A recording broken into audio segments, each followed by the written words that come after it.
Present by MK music studio. ए बाबक दाई सुना का है बताना।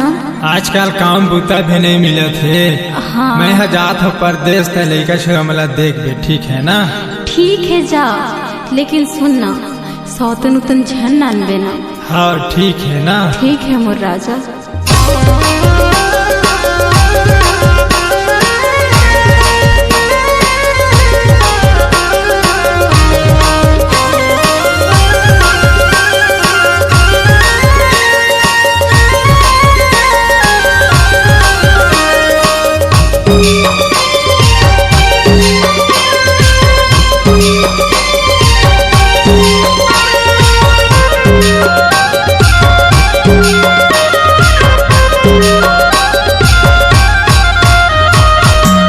रानी जावत हो मैं परदेश, साधो का मैं बर रे, साधो का मैं बर रे।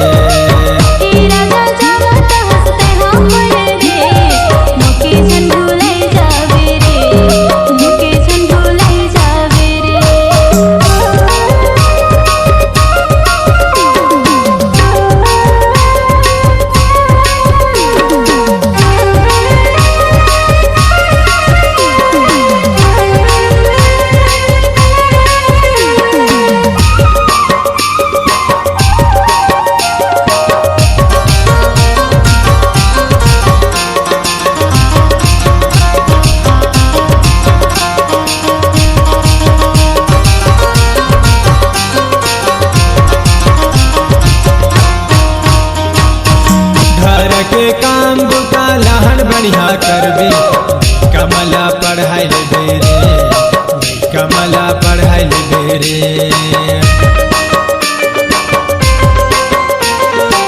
घर के काम बुता लहन बढ़िया करबे, कमला पढ़ाई ले रे, कमला पढ़ाई ले रे।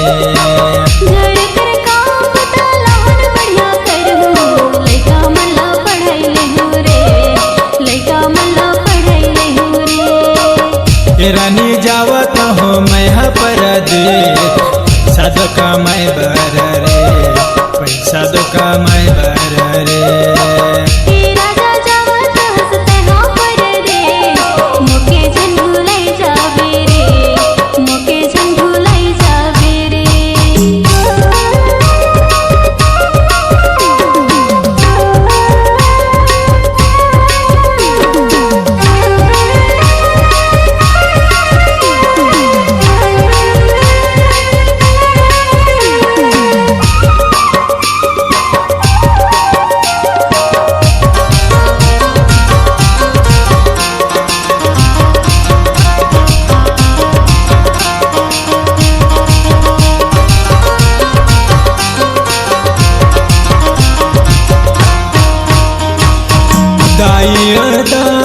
से वाला दो करबे, खाना दो खियाए दे रे, खाना दो खियाए दे रे।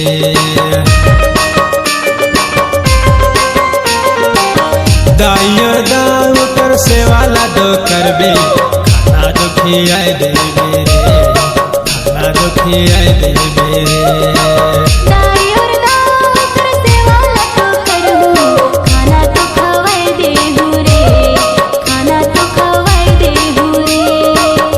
रानी जावत हो मैं परदेश, साधो का मैं बर रे, पैसा दो का मैं बर रे।